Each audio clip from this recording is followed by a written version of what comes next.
Another item from Lazada.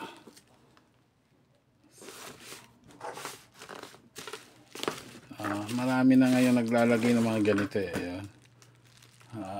Kailangan mo mag-video, etc. etc. So iwas scammer din kasi. Kung may mga tindahan kasi na scammer, meron din mga bumibili na scammer. So both ways na ngayon eh. Hindi lang yung nagtitinda, pati yung bumibili, may mga scammer na rin. So kaya sinasabi nila na kailangan may video kasi para mapatunayan na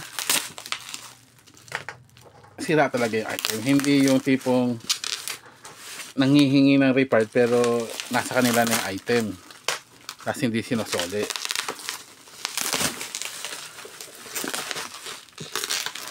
Kasi hassle nga naman sa seller, hassle sa kanila kasi magbabayad pa sila eh. Oops, natumba ang ating Optimus Prime. Ayan, sige, ganyan lang natin. So saan ba tayo dito? Siguro natin hiwain. Oops. Yan. Yun. Ito. Yan. So ano ba ito? Ito ay ang hirap tagal. Yan. So ito ay lampshade. Ayan, simpleng lampshade. Pero maganda siya. Purple. Ayan. So, wala nga lang bombilya. Akala ko naman, libre ng bombilya. So, para saan ba ito? So, hindi lang maganda yung... Hindi smooth yung pindutan niya. May ganit. Pero, siguro naman okay to. So, para saan to? Siyempre, pag may... Chine-check akong data, chine-check akong papel or what. So, kailangan mo ng liwanag. So, habang tumatanda ka kasi, habang tumatanda tayo, lumalabo ang mata. So, mas konting liwanag yung pumapasok sa mata natin. Kaya, kailangan natin ng extra light, source of light, para mabasa natin yung mga paperworks. Lalo na pag inuuwi natin sa bahay. Plastic base, okay. Plastic din lahat. Metal, yan, ito lang ang metal sa kanya.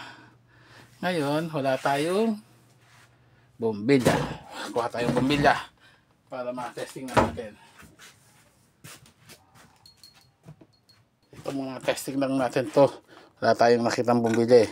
So, tinanggal pa natin kaya mainit-init pa from the socket. So, testing lang natin kung may ilaw.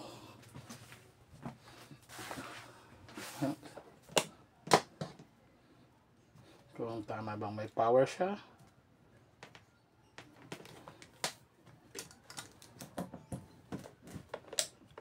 Yan. Okay naman, di ba? So, syempre, ang bibili mo yung bilog na kasya naman dito sa ano. So, para naman maging reflectorize tong part na to. Yan, makakapag ano ka na. Makakagawa ka na ng paperworks mo, makakabasa ka na kasi maganda na ilaw.